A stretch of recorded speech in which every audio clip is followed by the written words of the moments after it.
So guys हम लोगों ने वर्किंग नंबर 3 कंप्लीट की है और वर्किंग 4 5 में इतना कुछ भी नहीं है। बस एक बात मैंने और बतानी है, वर्किंग 4 और 5 भी हो जाएंगी।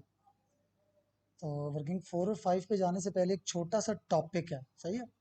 Post acquisition revaluation.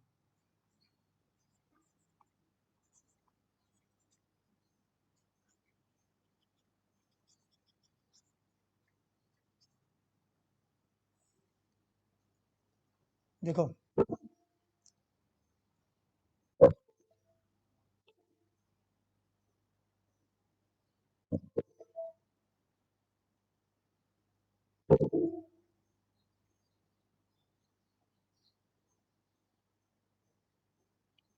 देखो for example parent and subsidiary का डेटा जो गिवन है इक्विटी का। अब मैंने वो जो P+S बताया था वो एसेट्स और लाइबिलिटी के लिए बताया था, सही है, जो रूल नंबर 1 था। बट इक्विटी पे ये रूल नहीं था। इक्विटी पे क्या था, इक्विटी पे क्या रूल था मैंने अभी तक नहीं बताया, सही है। तो अभी उसका एक एक रूल सुनो जरा, एक रूल, सही है। पोस्ट एक्विजिशन रिवैल्यूएशन के बारे में ये टॉपिक है कि इक्विटी में इनकी जो रिवैल्यूएशन लिखी हुई है, फॉर एग्जांपल इसकी है 8 मिलियन, इसकी है 3 मिलियन, सही है। 8 मिलियन और 3 मिलियन। और जब से हमने एक्वायर की है सब्सिडरी को, जब से हमने एक्वायर किया,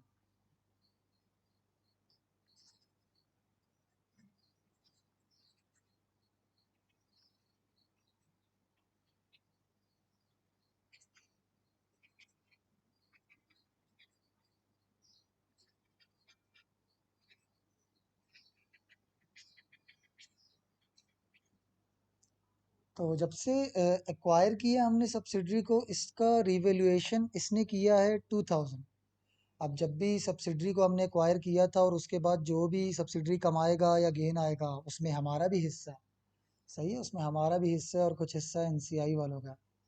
तो एक्विजिशन के बाद जब भी रिवैल्यूएशन होगी सब्सिडरी के असासे की, तो वो गेन पेरेंट का भी है और एनसीआई वालों का भी है, सही है, पेरेंट का भी है और एनसीआई वालों का भी है। तो अब हम लोग करेंगे क्या, याद रखना है, जो पोस्ट एक्विजिशन रिवैल्यूएशन होता है ना, पोस्ट एक्विजिशन रिवैल्यूएशन, इसमें कुछ हिस्सा हमारा है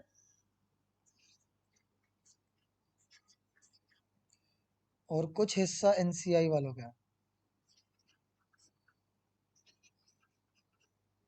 सही है। जो हमारा है वो हम अपनी रिवैल्यूएशन में लिखेंगे।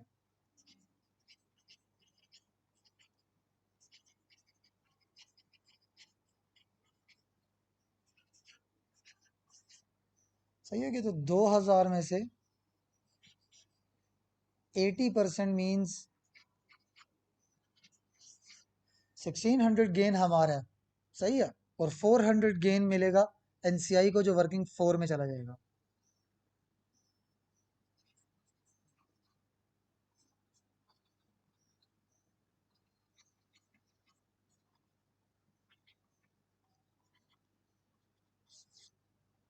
सही है। तो अब कंसोलिडेटेड स्टेटमेंट में क्या होगा, देखो जरा, आखिरी बात, बस आखिरी बात।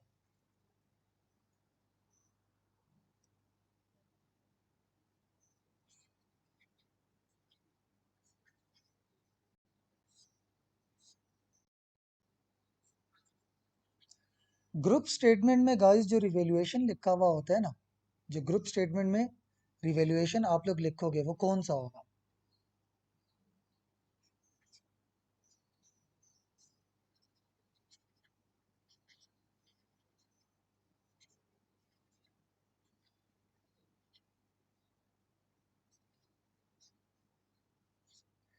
पेरेंट का 100% रिवैल्यूएशन गेन आएगा और सब्सिडरी का गेन पूरा नहीं लेना। ये देखो एक्विजिशन के बाद कितना गेन आया था, वो तो 2000 आया था। तो उसमें से पेरेंट का कितना बनता है, 80%। तो वो कितना बनता था, 1600, सही है, 1600 बनता था। पेरेंट का। तो ग्रुप स्टेटमेंट में रीवैल्यूएशन कौन सा लिखा जाता है गाइस? पेरेंट का अपना ज़ाती रीवैल्यूएशन पूरा पूरा, सब्सिडरी का प्री एक्विजिशन रिवैल्यूएशन नहीं आता, सिर्फ एक्विजिशन के बाद वाला आता है, वो भी जो हमारे हिस्से का है। तो इसको कहते हैं कंसोलिडेटेड रीवैल्यूएशन, ग्रुप रीवैल्यूएशन इसको कहते हैं। स्टेटमेंट में कौन सा रिवैल्यूएशन ऐड होगा, इक्विटी में कौन सा रिवैल्यूएशन प्रेजेंट होगा? पेरेंट का अपना जाती प्लस पेरेंट को जो मिलना है सब्सिडरी से, और वो तब मिलना है जो एक्विजिशन के बाद वाला है। अच्छा, अब बाकी का किधर गया 20% इस 2000 का? प्री एक्विजिशन तो हमने शो ही नहीं करना ना, प्री एक्विजिशन शो ही नहीं करना, सिर्फ ये 2000 शो करना है, वो भी दो मुख्तलिफ हिस्सों में। 80% पेरेंट के हिस्से वाला पेरेंट के पास रिवेल्युएशन में, रिटेन्ड अर्निंग में नहीं, रिवेल्युएशन में, और एनसीआई वालों का एनसीआई में, सही है, वर्किंग फोर में। एनसीआई वालों का एनसीआई में, वर्किंग फोर में। तो इधर देखो, सब्सिडरी को ये जो 2 लाख का गेन आया है ना, 2 मिलियन का,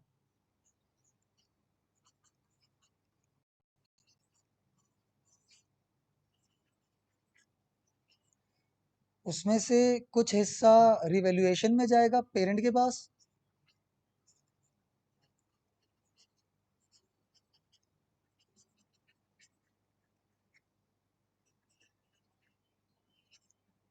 और एनसीआई वालों का एनसीआई के पास।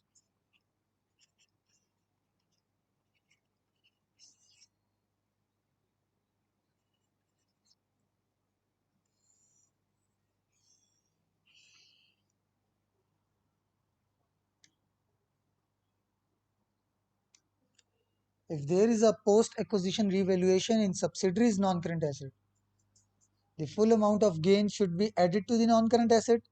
Non-current asset में आप full gain लिखो, ये देखो full लिखा है मैंने, 2000 पूरे का पूरा। The parent share of gain is taken to revaluation surplus.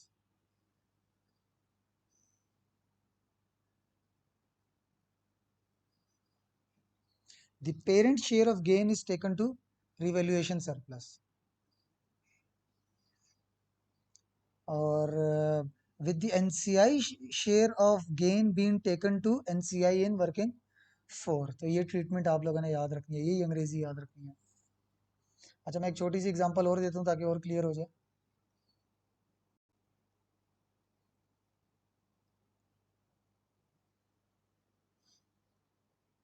मैं कहता हूँ कि इस साल के स्टार्ट में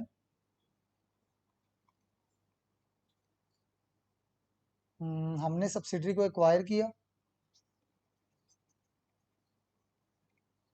अच्छा, ये मैंने एक्विजिशन इसलिए लिखी है क्योंकि इस डेट के बाद जो रिवैल्यूएशन करेगा ना सब्सिडरी, उसका वो वाली ट्रीटमेंट करनी है जो मैंने अभी बताई है। इस डेट के बाद अगर रिवैल्यूएशन गेन आया सब्सिडरी का, तो वो कुछ रिवैल्यूएशन सरप्लस में जाएगा पेरेंट के पास, और कुछ एनसीआई में जाएगा एनसीआई के पास।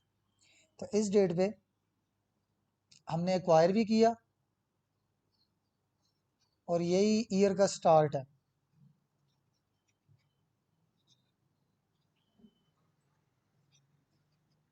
ओपनिंग रिवैल्यूएशन नील थी हमारी, सही है, साल के शुरू में रिवैल्यूएशन गेन था ही नहीं।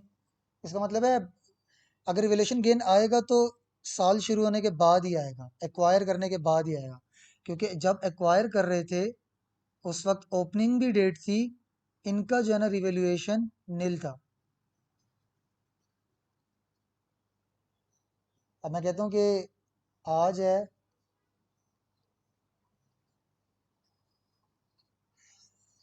और ड्यूरिंग द ईयर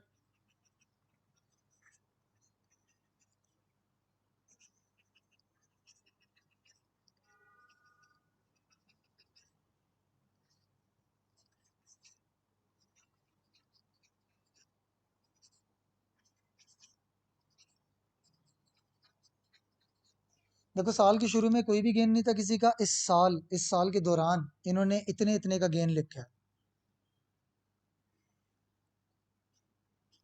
सही है, 3 लाख और 4 लाख का। अब देखते हैं कि ग्रुप स्टेटमेंट में क्या लिखोगे आप लोग।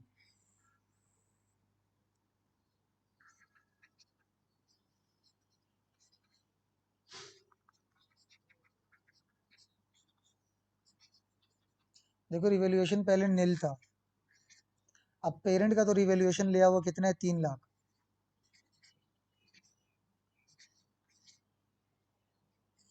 और पेरेंट को जो सब्सिडरी सब्सिडरी का जो गेन आया है, पेरेंट को जो सब्सिडरी से मिलना है,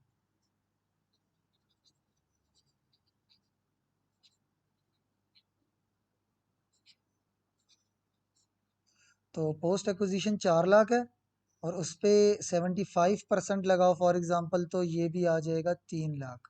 या चलो 70% लगाओ, तो 280।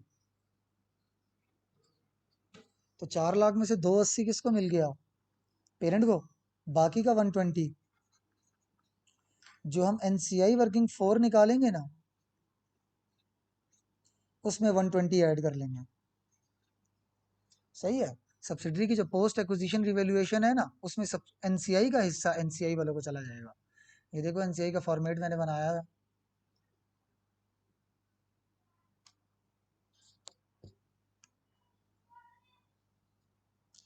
वर्किंग फॉर एनसीआई, तो एनसीआई वालों को जो हिस्सा मिलना है ना, post acquisition revaluation of subsidiary, तो 4 लाख की उसने की थी, और उसमें एनसीआई का हिस्सा,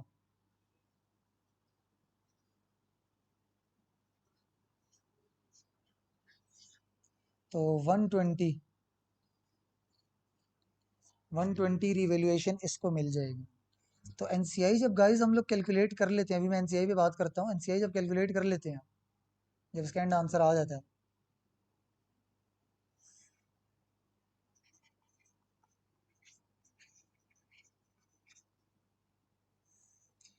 तो ये कंसोलिडेटेड इक्विटी में जाती है।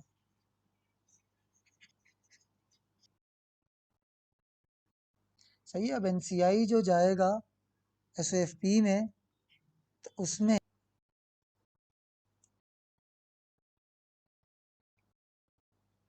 एनसीआई जो एसएफपी में जाएगा, उसमें ये 120 ऐड हुआ है, तो इसका मतलब है एनसीआई को जो हिस्सा मिला है रिवैल्यूएशन गेन का, वो भी स्टेटमेंट में ही है।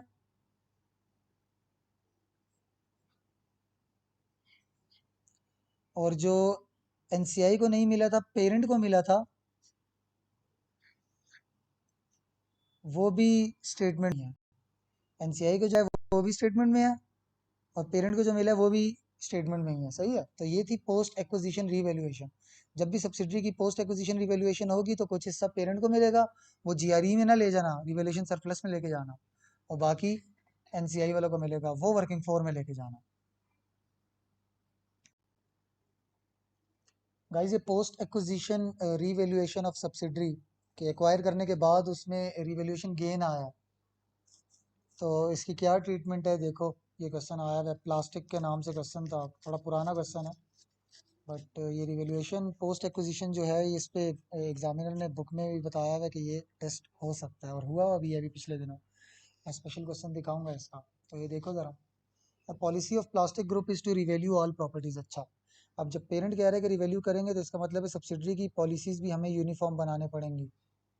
तो the increase in plastics property, parent की जो प्रॉपर्टी जो है, उसमें जो रिवैल्यूएशन गेन आया था वो ऑलरेडी रिकॉर्डेड है उसके रिवैल्यूएशन गेन में, आप लोगों को दोबारा से एंट्री करने की जरूरत नहीं है, ना ही उसने वैल्यू दी हुई है।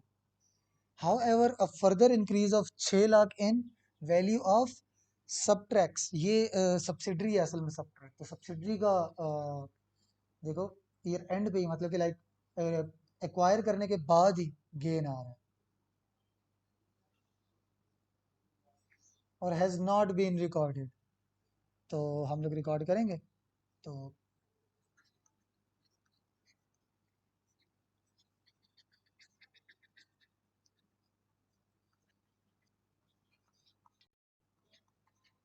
जो रिवैल्यूएशन शो होगा ना कंसोलिडेटेड एसओएफपी में,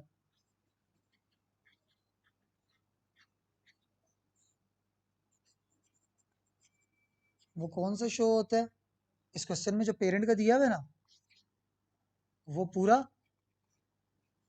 प्लस जो सब्सिडरी का पोस्ट एक्विजिशन आया है उस पे पेरेंट की परसेंटेज लगाओ। तो पेरेंट की परसेंटेज फॉर एग्जांपल मैं कहता हूँ 70% है।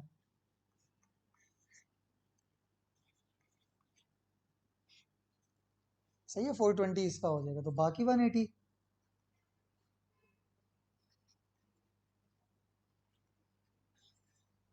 एनसीआई वर्किंग 4 में ऐड करके एनसीआई ले आना।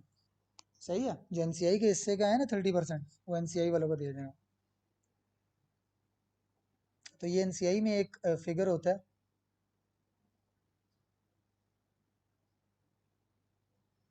Post acquisition revaluation. तो ये लाजमन याद रखना, इसकी ट्रीटमेंट थोड़ी सी डिफरेंट है। अच्छा, अब वर्किंग 4 को टोटल देखते हैं ज़रा, इसमें क्या क्या एलिमेंट्स थे। एनसीआई एट एक्विजिशन, ये वो गुडविल की कैलकुलेशन में हमने पढ़ा है। ये वर्किंग 3 से यहाँ पे एज इट इज़ आता है। इसको निकालने के दो तरीके थे।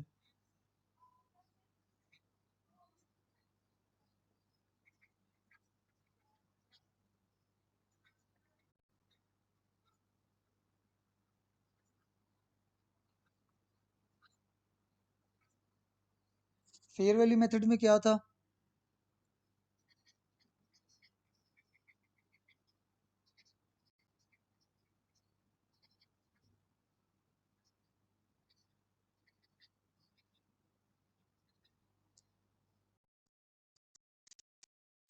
फेयर वैल्यू मेथड में था कि एनसीआई ने टोटल कितने शेयर्स खरीदे हैं सब्सिडरी के, और सब्सिडरी के एक शेयर की क्या प्राइस थी।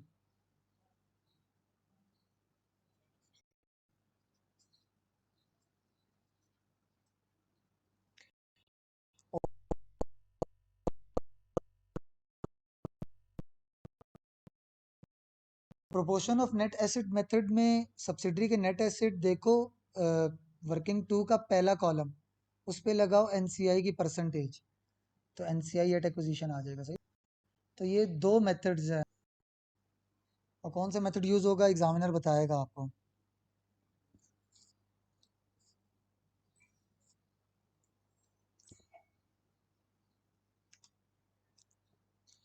अब गाइस दूसरा वाला फिगर देखो, इसमें क्या लिखा हुआ है, post acquisition share from subsidiary, ये क्या है?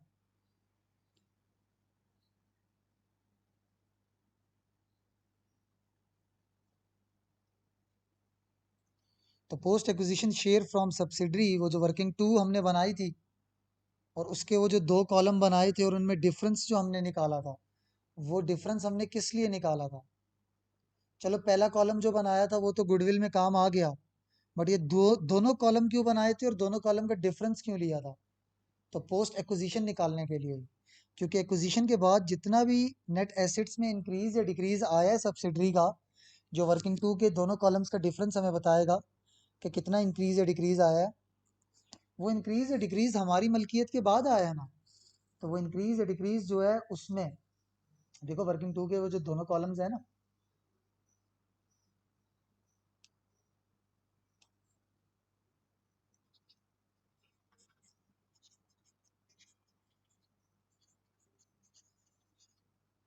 इन दोनों कॉलम्स का जो गैप है that is known as post acquisition share, post acquisition net assets of subsidiary.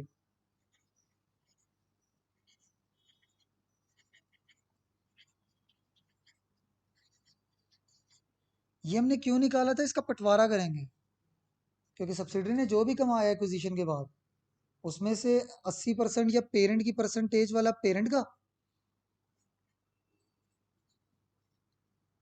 और बाकी एनसीआई की परसेंटेज वाला एनसीआई का।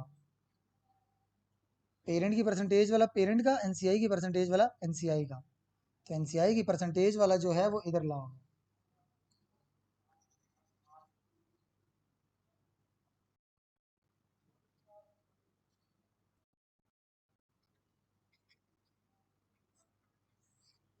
सही है, उन दो कॉलम्स का जो डिफरेंस है उस पे एनसीआई की परसेंटेज लगाओगे।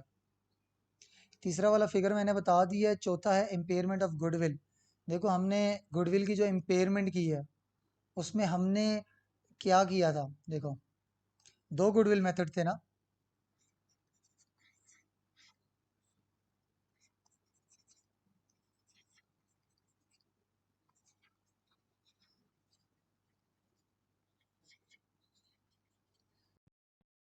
सही है, गुडविल फुल या पार्शल होती है। तो मैं सब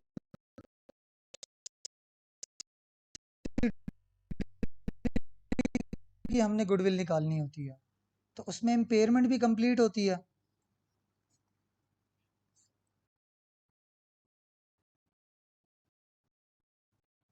तो मैंने इम्पेयरमेंट की क्या एंट्री बताई थी,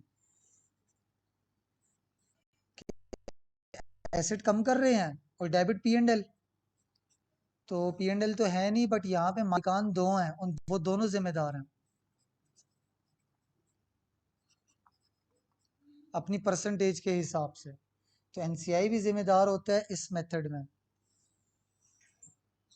प्रोपोर्शनेट मेथड में हम लोग गुडविल कैलकुलेट ही पेरेंट कंपनी के लिए करते थे,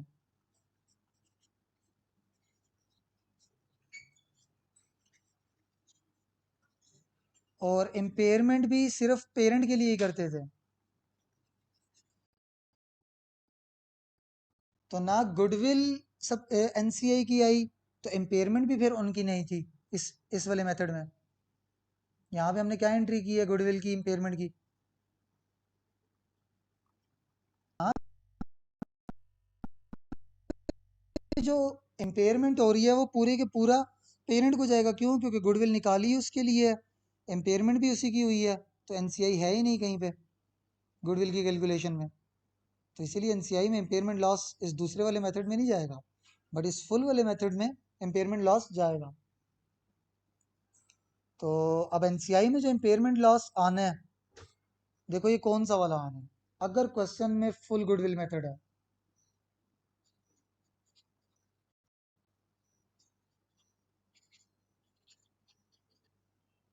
अगर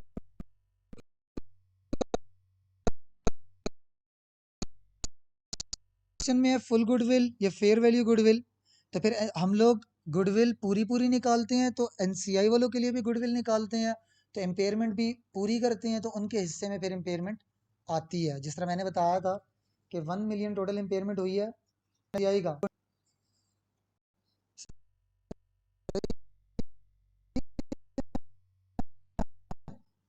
बट अगर क्वेश्चन में प्रोपोर्शनेट मेथड लिखा हुआ है तो फिर एनसीआई के हिस्से में इम्पेयरमेंट आती ही नहीं, क्यों? क्योंकि उसके लिए गुडविल निकाली नहीं हमने।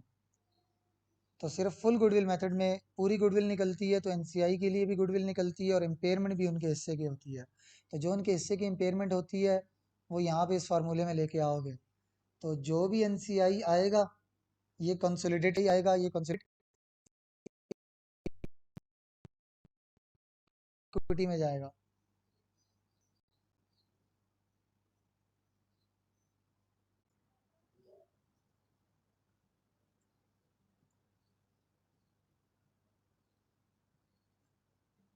गाइस वर्किंग नंबर 5 देखते हैं, और आखिरी वर्किंग है, इसके बाद पर्प रहता है आप लोगों का।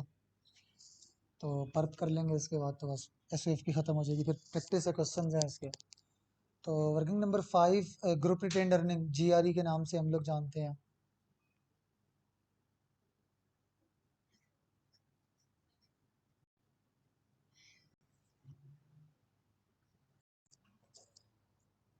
अच्छा, अब हम ये फाइंड क्या कर रहे हैं, हम लोग फाइंड क्या कर रहे हैं पहले ये समझ जाओ।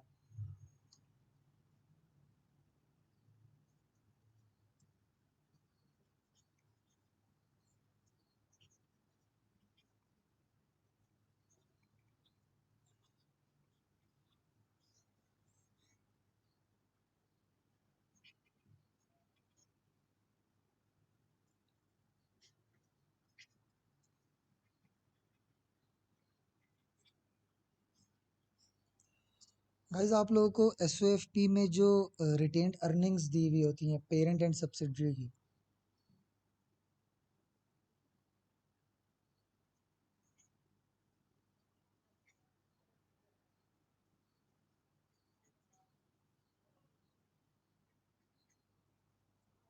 आपको जो रिटेन्ड अर्निंग दी हुई होती है इक्विटी में, अब इक्विटी का हमने रूल नहीं पढ़ा अभी तक कि क्या इनको पी प्लस एस करना है, तो नहीं, इनको पी प्लस एस नहीं करना। इनको कैसे शो करना है, कैसे कि अब ये 100% है ना, और इसमें से हम pre acquisition retained earning remove कर लेते हैं वर्किंग टू में, वो दोनों कॉलम्स का डिफरेंस जो होता है ना, वो रिपोर्ट में से एट एक्विजिशन रिमूव कर देते हैं, तो कौन सी रह जाती है? सिर्फ पोस्ट एक्विजिशन। तो post acquisition retained earning for example मैं कहता हूँ 2 मिलियन है, तो वो जो वर्किंग टू के दोनों कॉलम्स का गैप है ना, वो 2 मिलियन है। तो उस 2 मिलियन में से मैंने बताया था कि कुछ एनसीआई का हो गया,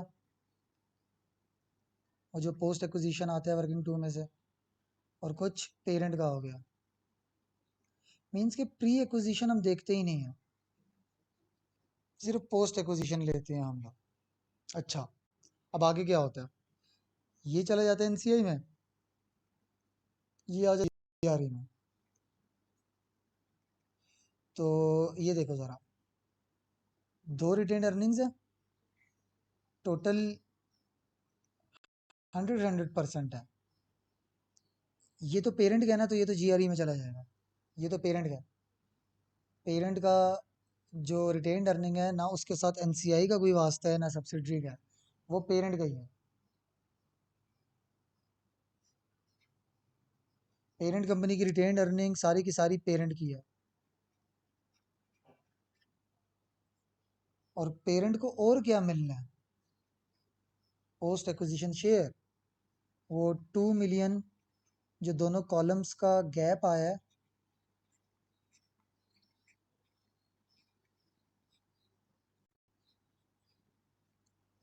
सही है, इतना चला जाएगा जीआरई में। 400 हमने एनसीआई को दिया था ना, तो 1600 किसको चला जाएगा? जीआरई को। तो हमने क्या यहाँ पे फाइंड किया है कि ग्रुप वालों का, पेरेंट वालों का 100% पेरेंट की है, ग्रुप वालों की है, और 80% दूसरों की है। तो 180% हम इसमें शो कर रहे हैं, पेरेंट का भी 100 और 80% सब्सिडरी से जो हमने कमाया है, सब्सिडरी ने जो हमें कमा कर दिया।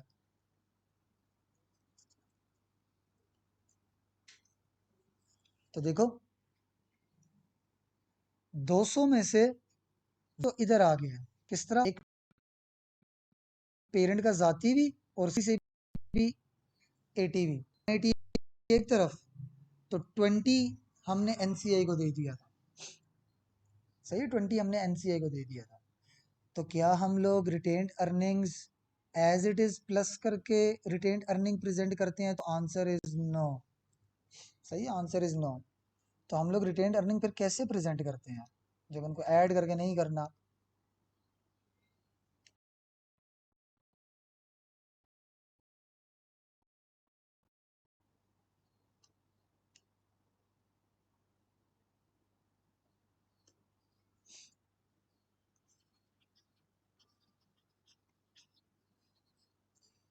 देखो जो सिंपल फाइनेंशियल स्टेटमेंट्स में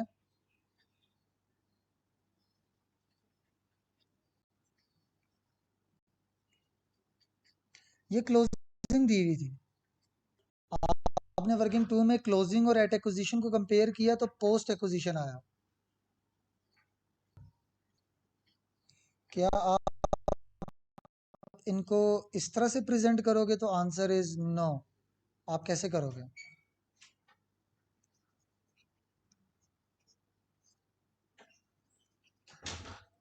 आप उस रिटेन्ड अर्निंग को बंटवारा करोगे, 100% एक तरफ, और इसका 80% भी इधर ही।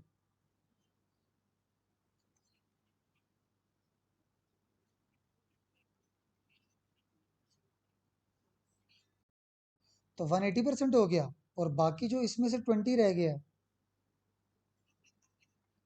वो एनसीआई में ऐड आ जाएगा, वो एनसीआई में ऐड होकर आ जाएगा।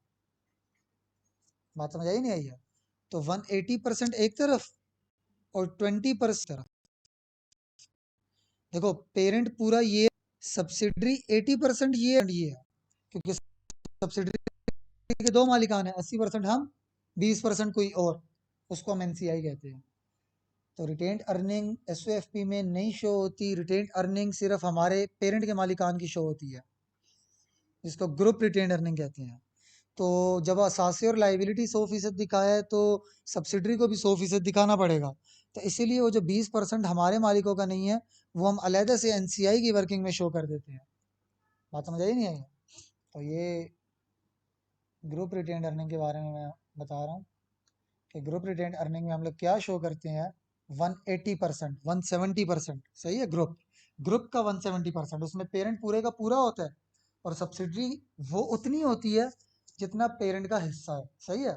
सब्सिडरी उतनी होगी जितना पेरेंट का हिस्सा, पेरेंट कंप्लीट, सब्सिडरी उतनी जितना पेरेंट का हिस्सा।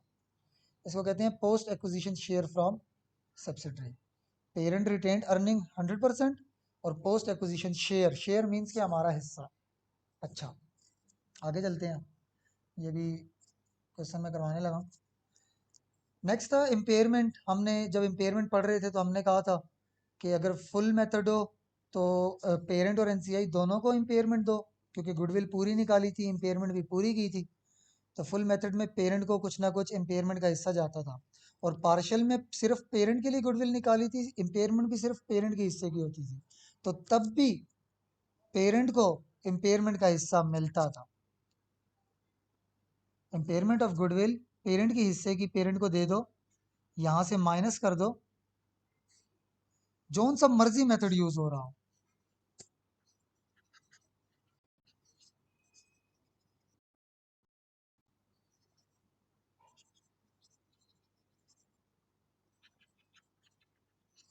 एनसीआई वाले को सिर्फ तब आपने इम्पेयरमेंट देनी है, वर्किंग फोर में सिर्फ तब आपने इम्पेयरमेंट लेके जानी है एनसीआई के हिस्से की जब फुल मेथड यूज हो रहा हो, क्योंकि उसमें फुल गुडविल थी, फुल इम्पेयरमेंट थी, तो एनसीआई को भी दो। पार्शियल वाले में सिर्फ पेरेंट था तो सिर्फ पेरेंट को दो। तो इसका मतलब है कि फुल वाले में दोनों को देते हैं, पार्शियल वाले में सिर्फ पेरेंट को। तो हर लिहाज से पेरेंट को तो मिलता ही है उसका हिस्सा इम्पेयरमेंट का। बात समझ आई नहीं आई?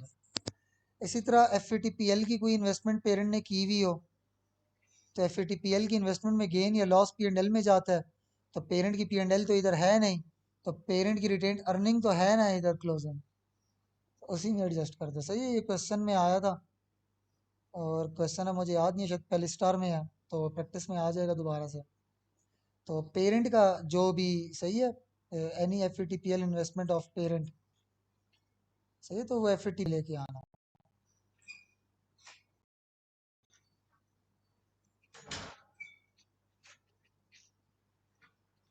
तो ऐसी क्वेश्चन में ट्रिक थी, सही है। तो सिंपल कॉमन सेंस बना लो कि पेरेंट की P&L में जो भी एडजस्टमेंट हुई, तो P&L तो है नहीं, तो वो जीआरई में ले आओ। नेक्स्ट है, जब हम लोग गुडविल निकाल रहे थे तो उस वक्त हमने डेफर्ड कंसिडरेशन लिखा था, तो उसकी अनवाइंडिंग ईयर एंड पे करनी थी। तो मैंने बताया था कि पेरेंट की ये लाइबिलिटी है तो पेरेंट जिम्मेदार है, तो पेरेंट की P&L में वो अनवाइंडिंग जाएगी। तो पेरेंट की P&L नहीं है तो जीआरई में लेके आओ। इसी तरह कंटिजेंट कंसिडरेशन भी एक लाइबिलिटी थी, जो शर्त के हिसाब से फेयर वैल्यू के हिसाब से चेंज होती थी, तो उसका चेंज भी P&L में लेके जाते हैं, और P&L नहीं है तो जीआरई में लेके आओगे। और इसी तरह हम लोगों ने एक्सचेंज किया था लोन नोट, तो लोन नोट हमारे पास पैसे नहीं थे, हमने इसको लोन नोट पकड़ा दिया, तो लोन नोट पे तो हर साल सूद देना पड़ता है। तो सूद पेरेंट किधर लेके जाता है, P&L में। पेरेंट जिम्मेदार है तो पेरेंट की P&L तो इधर है नहीं, तो जीआरई में लेके आओगे।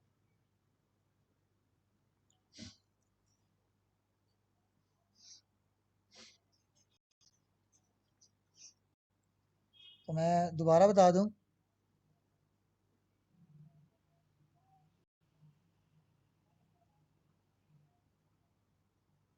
यस, दोबारा बता दूं कि एसओएफपी में इक्विटी कौन सी होती है।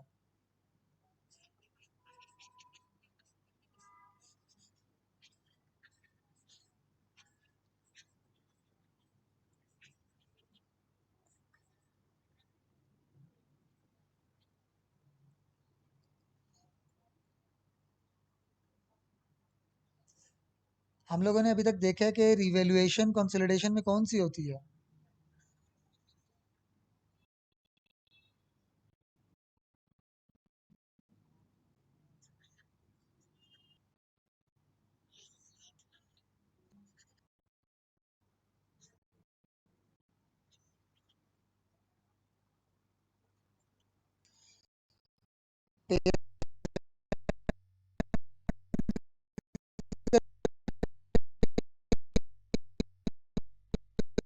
रिवैल्यूएशन गेन पूरा पूरा, और सब्सिडरी का सिर्फ पोस्ट एक्विजिशन रिवैल्यूएशन। रिवैल्यूएशन वो जो एक्विजिशन के बाद हो, वो गेन जो एक्विजिशन के बाद आया है, उसमें पेरेंट का हिस्सा, तो वो पेरेंट की रिवैल्यूएशन के साथ ऐड कर दो, तो वो ग्रुप रिवैल्यूएशन कहलाएगी, कंसोलिडेटेड रिवैल्यूएशन कहलाएगी। वो रिवैल्यूएशन होगी जो हमें कंसोलिडेटेड स्टेटमेंट में शो करनी चाहिए। तो इसका बाकी का हिस्सा किधर चला जाता है? एनसीआई में। सही है, एनसीआई में। अच्छा, रिटेन्ड अर्निंग की जगह क्या आएगा? Group retained earning.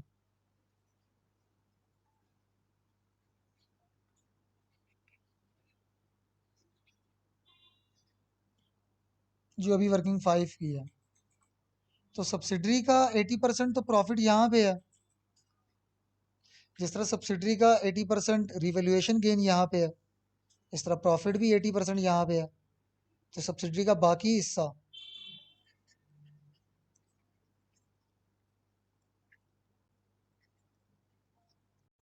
तो वर्किंग 4 का आंसर लेके आना है। इसी में वो सब्सिडरी की बाकी की रिवैल्यूएशन होगी। यहाँ पे सब्सिडरी का प्रॉफिट गया हुआ है पोस्ट एक्विजिशन, तो यहाँ पे वो बाकी का पोस्ट एक्विजिशन शेयर भी हो। सही है, एनसीआई वालों की इन्वेस्ट भी होगी, एनसीआई एक्विजिशन हमने निकाला था वही यहीं पे होगा,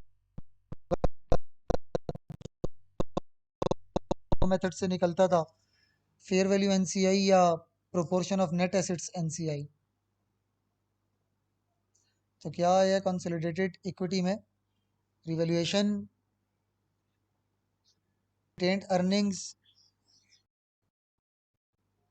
और एनसीआई। सही है, तो शेयर कैपिटल शेयर प्रीमियम किसका आएगा?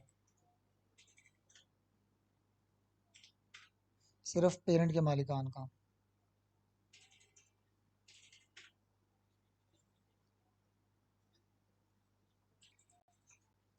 मतलब वो सब्सिडरी वाला उड़ा ही दो। सही है, यहाँ से शेयर कैपिटल शेयर प्रीमियम। अब हम उसको किसके साथ कैंसिल आउट कर रहे हैं?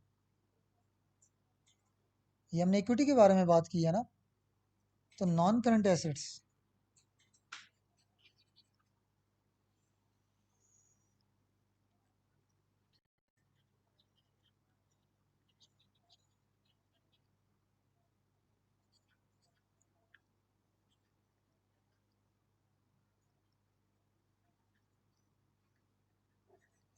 पेरेंट ने शो की हुई थी ना इन्वेस्टमेंट इन सब्सिडरी, उसको हटाओगे।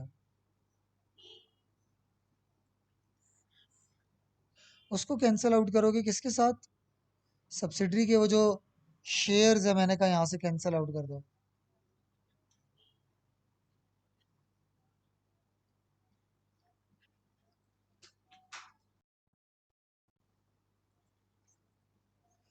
सही है, कैंसिल कर देंगे हम लोग इन्वेस्टमेंट इन सब्सिडी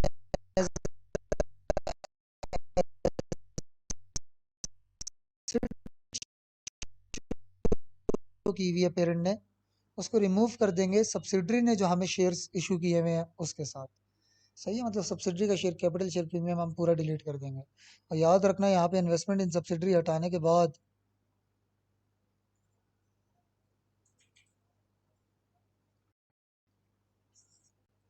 वर्किंग 3 का आंसर नॉन करंट एसेट्स में आएगा,